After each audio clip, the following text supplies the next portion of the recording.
Olá, pessoal! Na aula de hoje a gente vai aprender sobre o metabolismo e dos lipídios. Aí na próxima aula a gente vai ver o metabolismo das proteínas e ter uma visão geral de todos os metabolismos. Então a gente vai aprender aí a integração metabólica. Antes de começar a falar do metabolismo aí das gorduras, vamos falar um pouquinho da digestão dessas gorduras. Então, quando a gente come um alimento com triglicerídeos, o nosso corpo precisa quebrar essa molécula de triglicerídeo. Para isso, é necessário tornar essa gordura um pouco mais solúvel ali no meio aquoso do nosso trato digestivo. Para isso, a gente tem uma espécie de detergente que chama-se sais biliares, que fica na bile.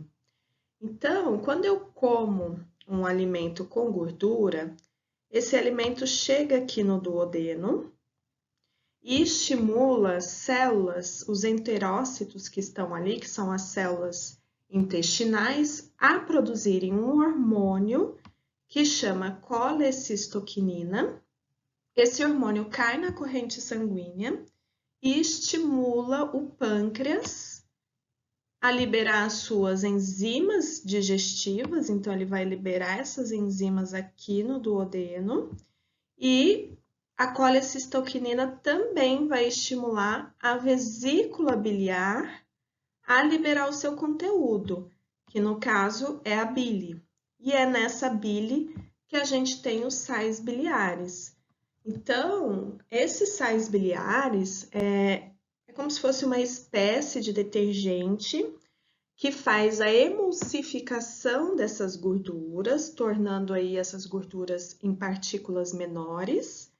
É a mesma coisa que se vocês pegarem aí uma garrafa, colocar água e óleo, aí vocês vão perceber que essa água vai separar do óleo, mas se eu jogar aí um detergente e chacoalhar essa garrafa, eu percebo que formam pequenas gotículas de gordura. Então, de certa forma, a gente dá uma solubilizada aí nessas gorduras.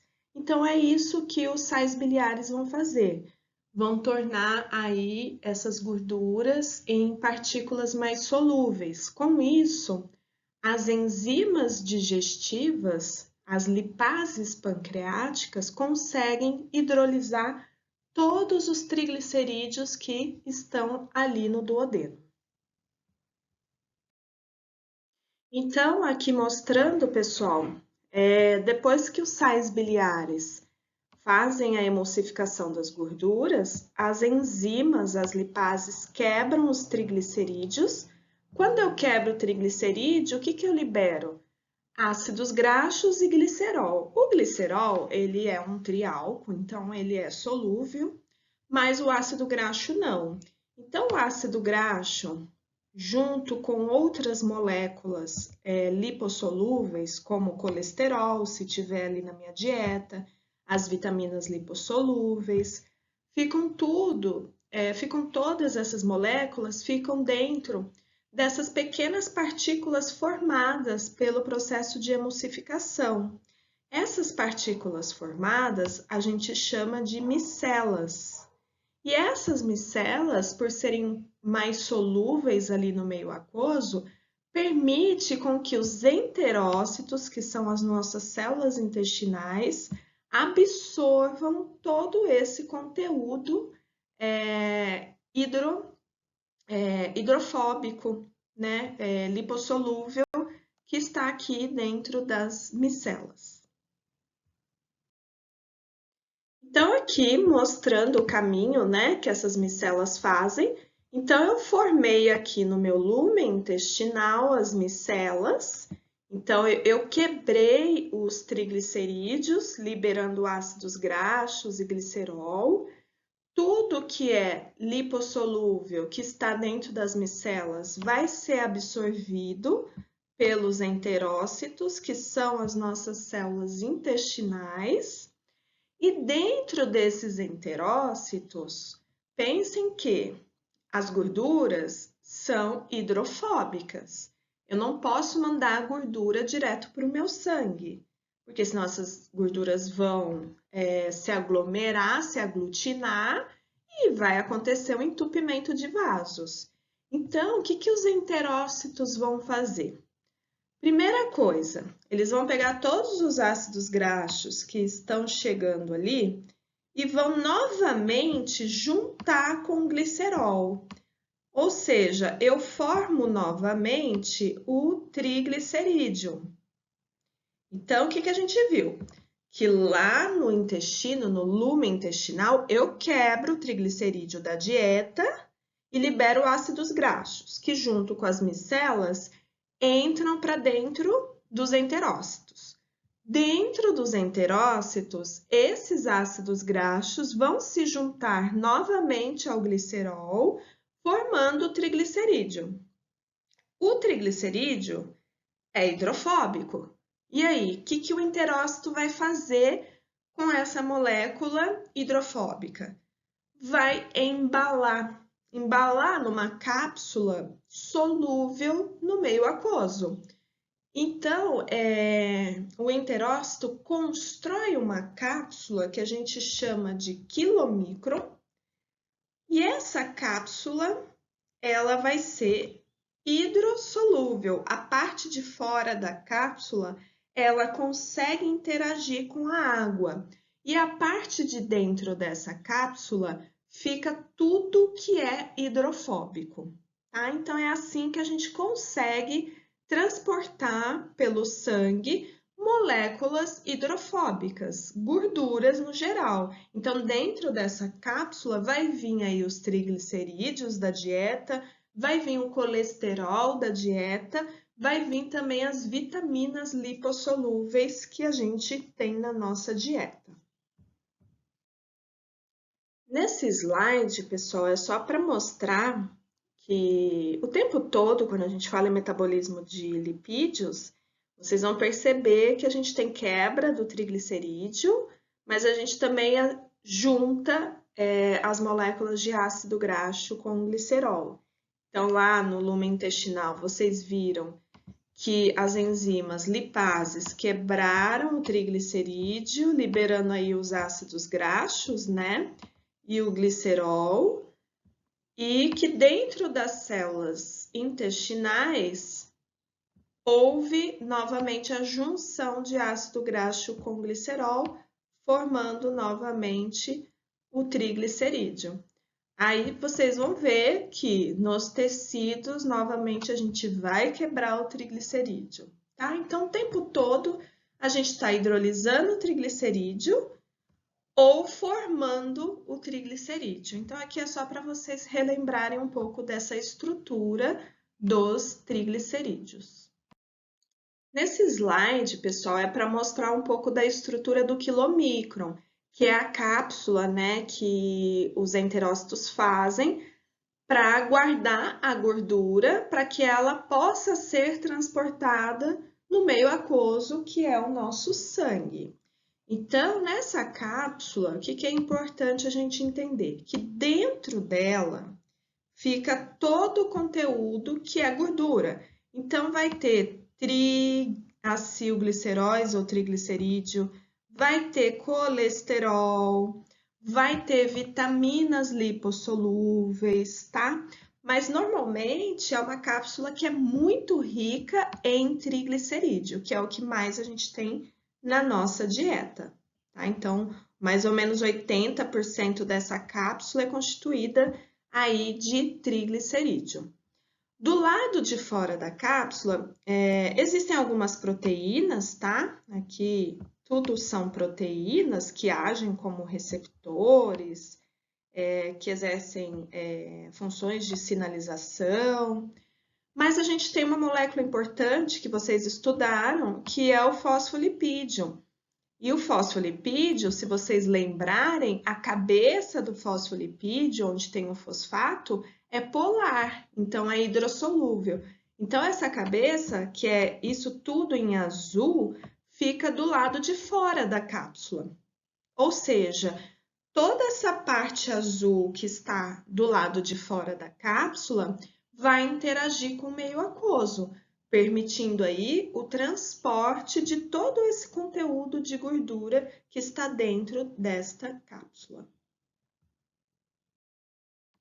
E aí, pessoal? Quilomicron caiu, chegou na corrente sanguínea. O que eu faço com esse quilomicron? O quilomicron é cheio de gordura.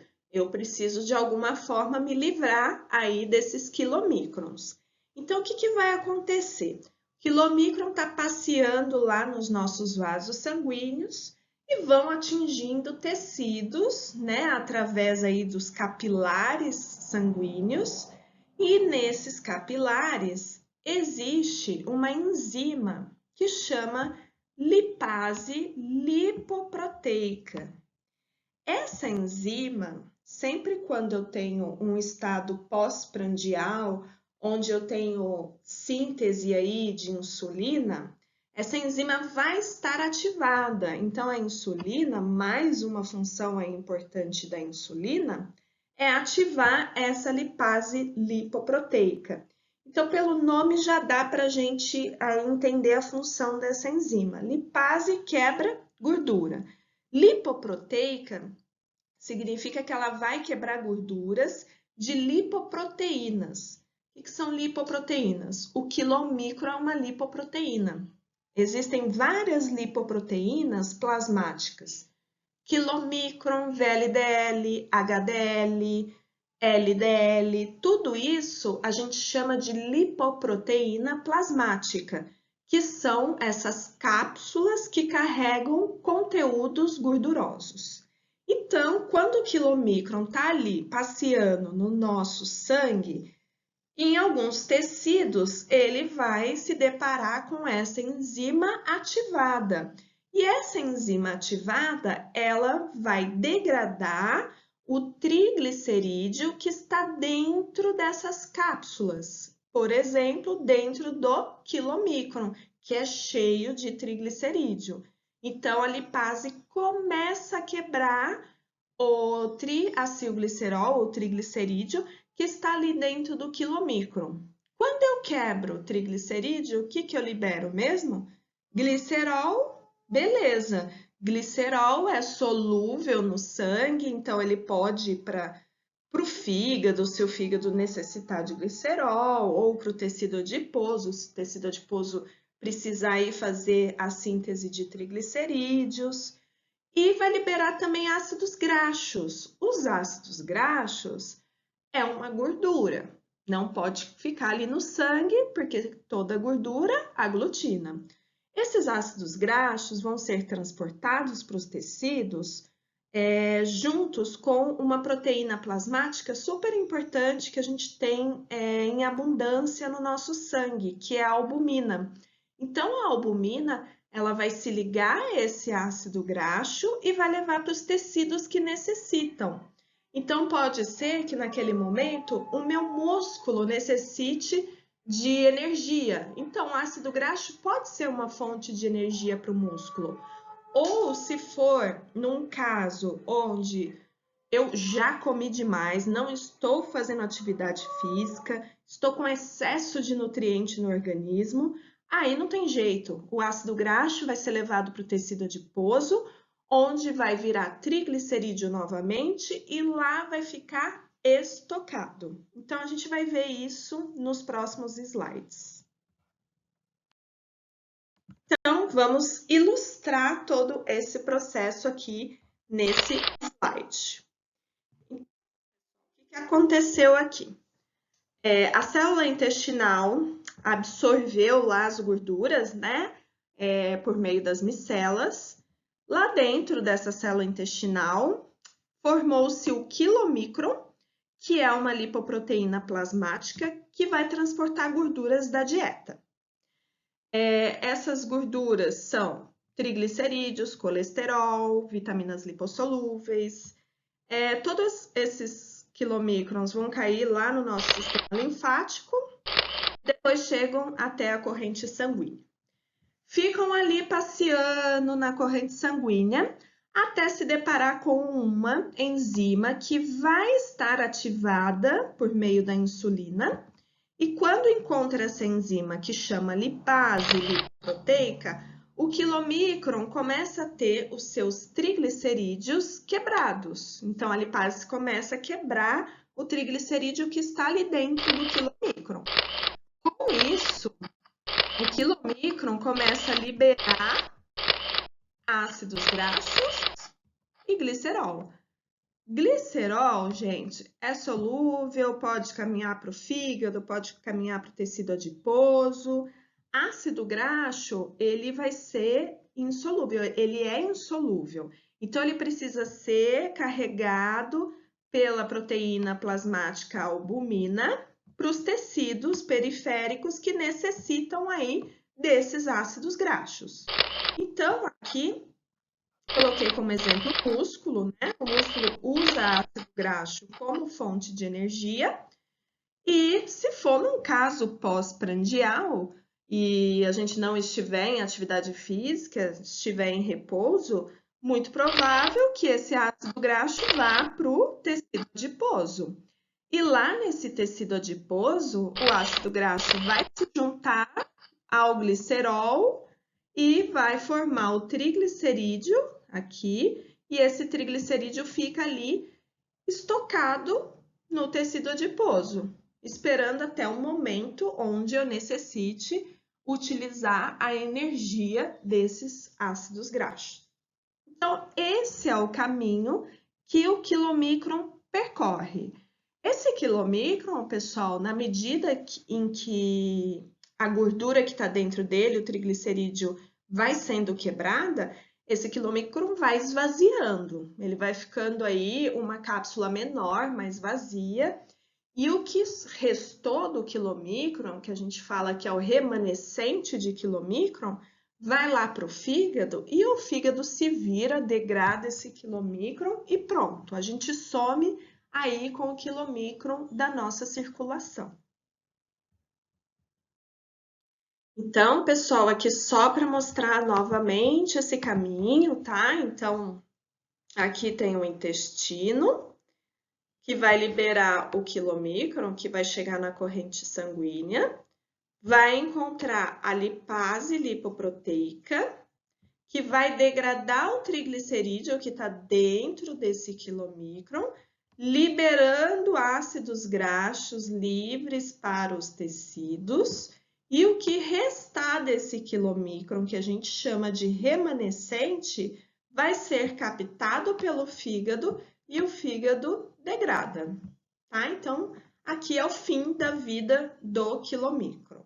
Então, vocês perceberam que a lipoproteína plasmática responsável pelo transporte da gordura da dieta é o quilomicron. Aqui, pessoal, então mostrando, né, que os ácidos graxos que foram liberados pelos quilomicrons, eles vão ser utilizados aí por alguns tecidos, mas principalmente a gente armazena aí o excesso desses ácidos graxos. Então, lá no tecido adiposo, o que as células vão fazer? Vão juntar novamente 3 ácidos graxos com uma molécula de glicerol, formando o triacilglicerol, que vai ser estocado ali no citosol dos adipócitos, que são as células do tecido adiposo. E ali fica esperando para ser utilizado em algum momento como combustível. Aqui, para ilustrar o destino do glicerol, né? Então, quando os quilomicrons liberam ácidos graxos e glicerol, eu falei para vocês, ó, o glicerol é solúvel e ele pode ser encaminhado para os tecidos periféricos também. O tecido adiposo pode usar glicerol para fazer síntese de triglicerídeo e armazenar o triglicerídeo. Mas o glicerol também pode ser utilizado pelo fígado. Então, vocês viram que o glicerol, ele pode ser convertido no intermediário da via da glicólise e gliconeogênese, que é o gliceraldeído. Então, o fígado pode pegar esse excesso de glicerol, converter em gliceraldeído, e se naquele momento eu estiver necessitando de produzir energia, eu posso produzir energia. É só eu seguir a via no sentido do piruvato. Agora, se nesse momento o meu corpo está precisando de glicose, esse gliceraldeído pode ser convertido em glicose, tá? Então, esse é o destino aí da molécula de glicerol. Agora a gente vai falar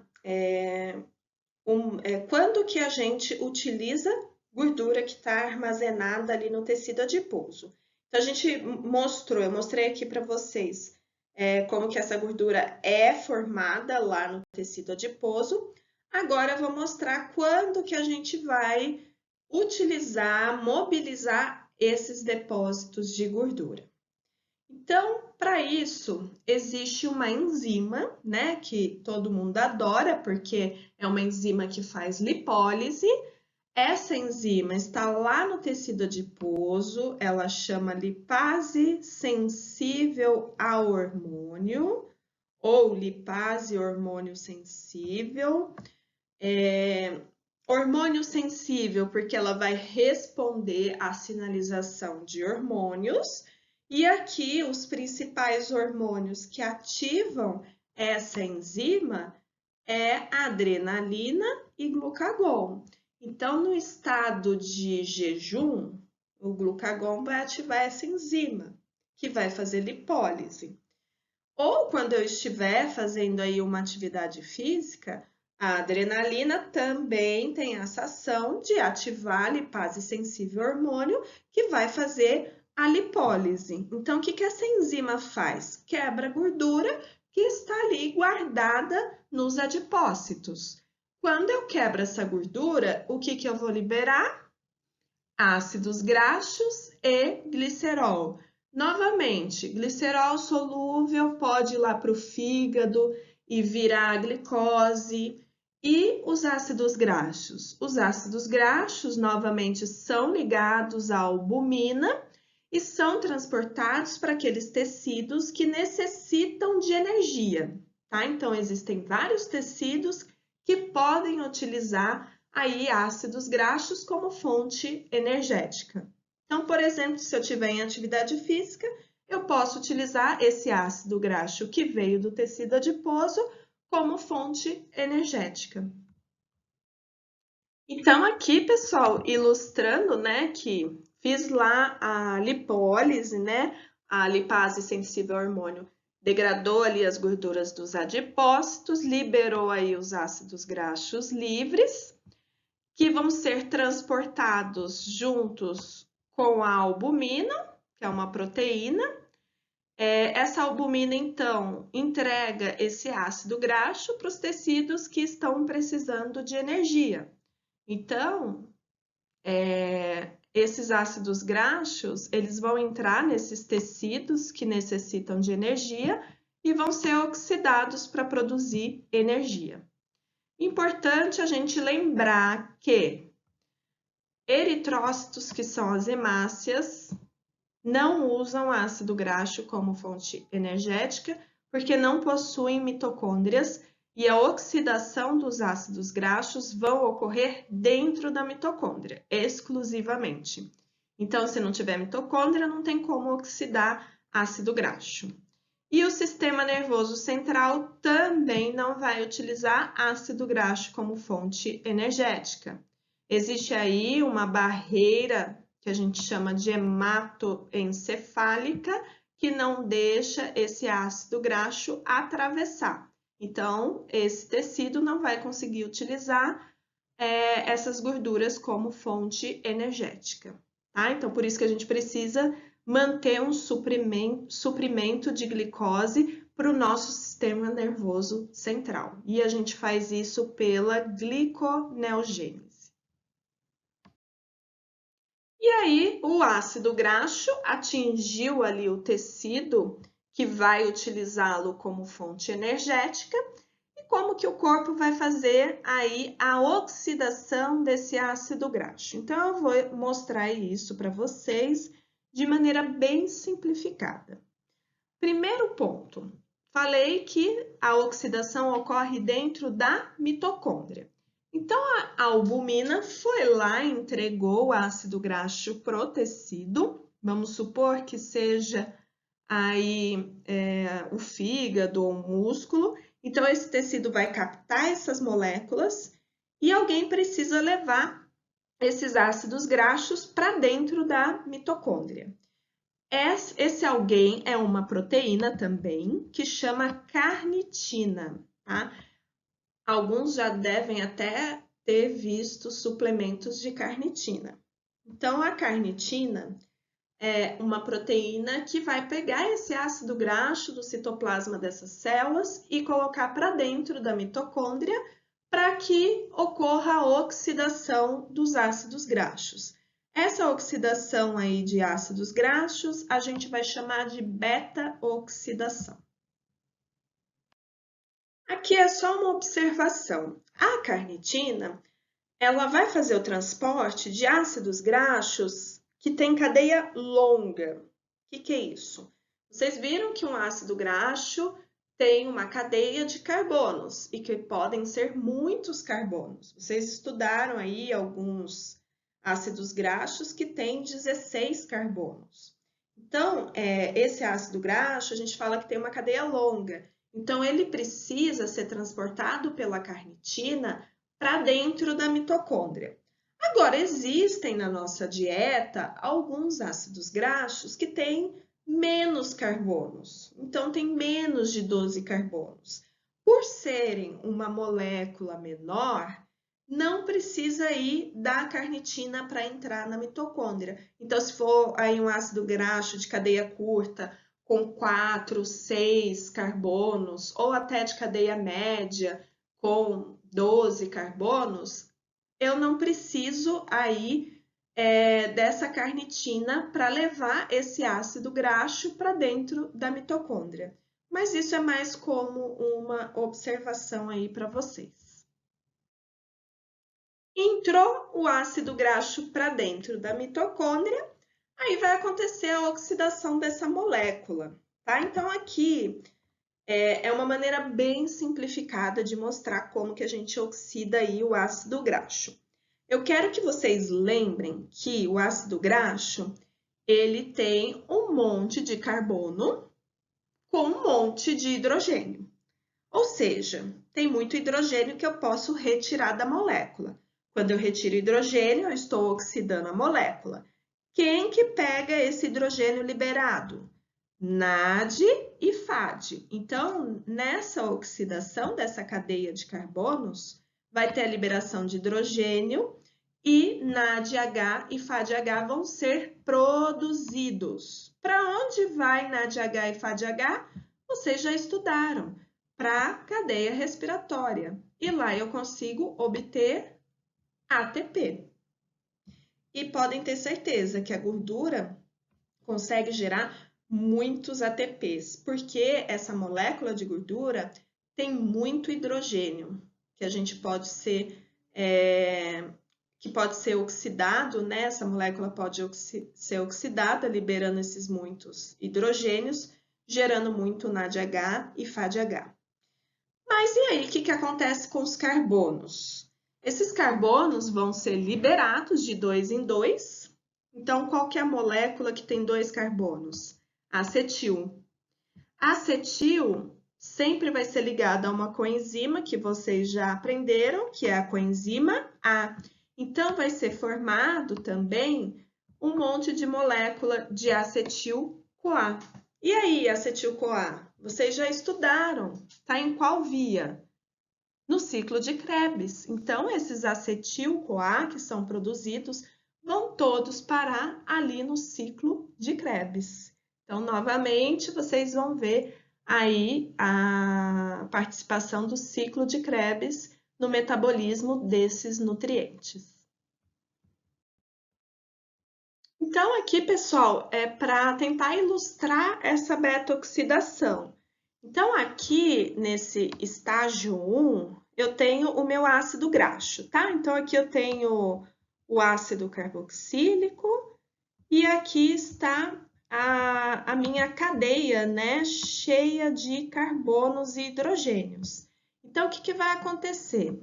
Os hidrogênios vão ser liberados, então eu vou ter a beta-oxidação. E quem vai captar esses hidrogênios liberados? NAD e FAD. Então, eu vou ter a formação de muitos NADH e FADH, que vão para a cadeia respiratória, onde vai ser produzida muitas moléculas de ATP. Além disso, esses carbonos que estão aqui vão ser liberados de 2 em 2 e carregados com a coenzima A pro ciclo de Krebs. E aí, gente, o que o ciclo de Krebs faz? Quais são os produtos? Energia, ATP, e mais moléculas de NADH e FADH que vão para a cadeia respiratória para produzir mais ATP, ou seja, bastante ATP aí sendo produzido a partir dessa molécula de ácido graxo. Agora, pessoal, vou falar de um assunto importante, que é a produção de corpos cetônicos. Acho que todo mundo já ouviu falar de corpos cetônicos, porque uma dieta aí ficou muito famosa, que é a dieta cetogênica, né? Que é uma dieta bem restrita em carboidratos, então a pessoa basicamente vai obter energia a partir das gorduras. Logicamente que ela vai fazer a gliconeogênese para manter a glicemia, né, e fornecer glicose para o nosso sistema nervoso central, mas os outros tecidos vão utilizar muita gordura como fonte energética, por isso que é uma dieta que emagrece bastante. Quando a gente faz essa dieta de maneira bem radical, a gente pode começar a produzir corpos cetônicos.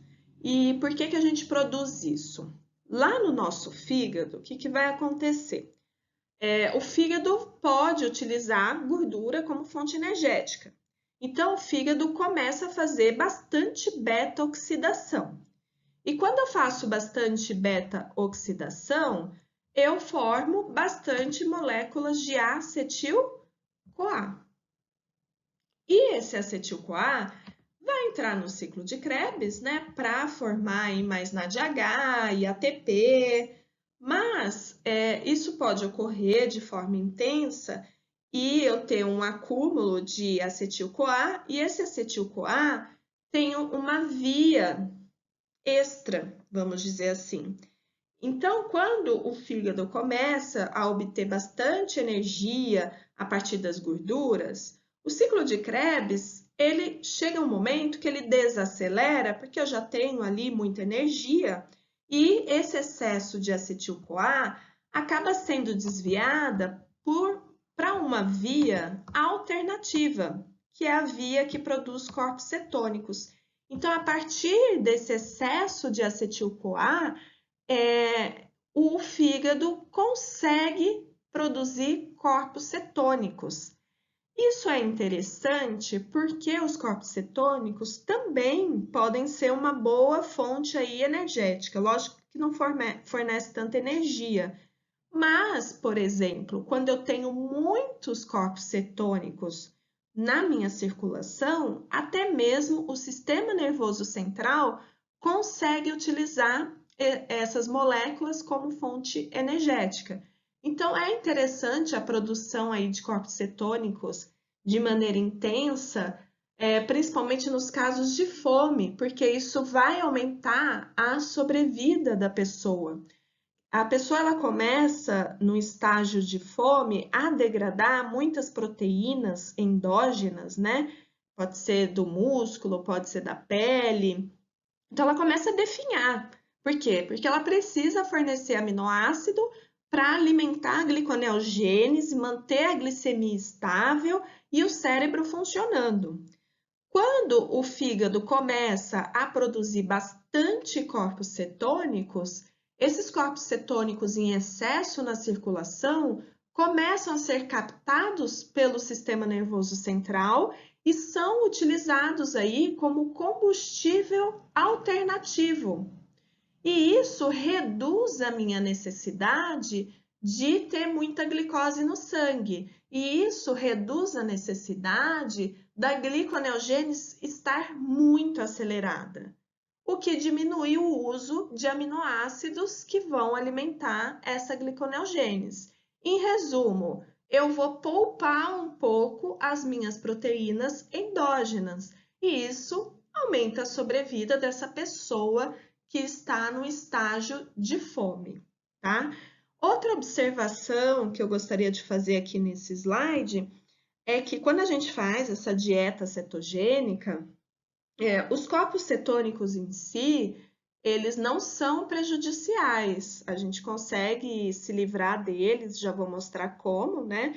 Porque a gente converte corpos cetônicos em energia, mas em situações patológicas pode ser maléfico. Por quê?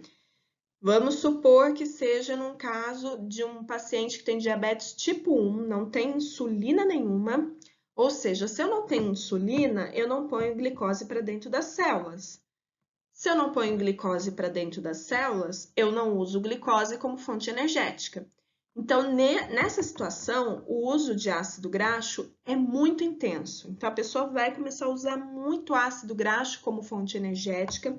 O fígado começa a aumentar muito a produção de corpos cetônicos, de maneira que o corpo não consegue utilizar esses corpos cetônicos e eles acumulam no sangue e eles deixam o pH desse sangue mais ácido e esse paciente pode entrar numa acidose diabética, tá? A gente chama de cetoacidose diabética.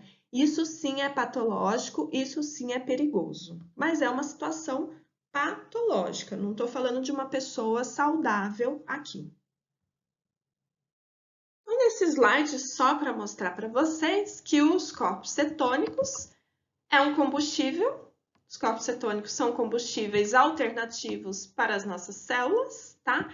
Então, o que acontece? O fígado, né, ele vai converter o excesso aí de acetil-CoA em corpos cetônicos.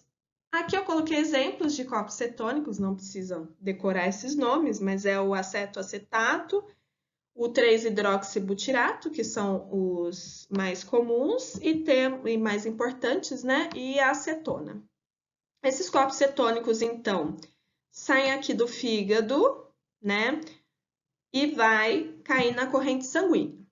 E a gente precisa utilizar esses corpos cetônicos. Quem vai utilizar? Alguns tecidos periféricos, tá? Então, essas moléculas são pequenininhas, então elas são solúveis. Os tecidos que estão precisando de energia vão começar a captar essas moléculas e a converter em energia. Aqui, pessoal, é só para mostrar a estrutura dessas moléculas, para vocês verem que realmente são moléculas pequenininhas, né?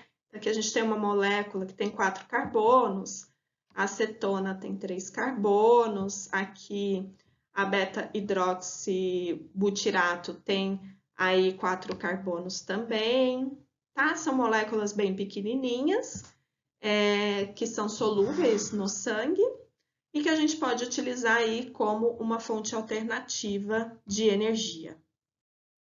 E aqui só para enfatizar, né, que os tecidos extrahepáticos, tá, gente? Quem produz corpos cetônicos é o fígado e quem vai utilizar esses corpos cetônicos são os tecidos extra fora do fígado. Pode ser o músculo, pode ser o músculo cardíaco, pode ser os rins e o cérebro quando esses corpos cetônicos estiverem bastante elevados. Isso é super importante aí no estágio aí de fome, de um jejum muito, muito prolongado.